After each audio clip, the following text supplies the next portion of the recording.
So advertising is a very diverse, very broad spectrum. It's telling stories, communicating, and it's a global industry.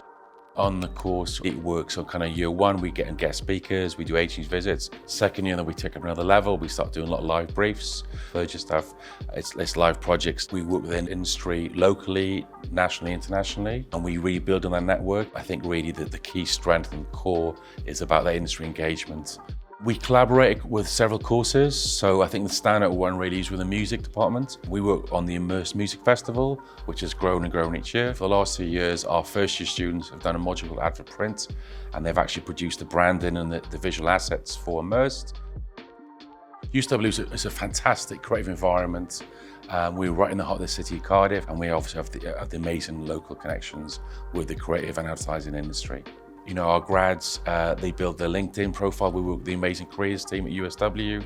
So our employability is very, very high. Our students are very sought after.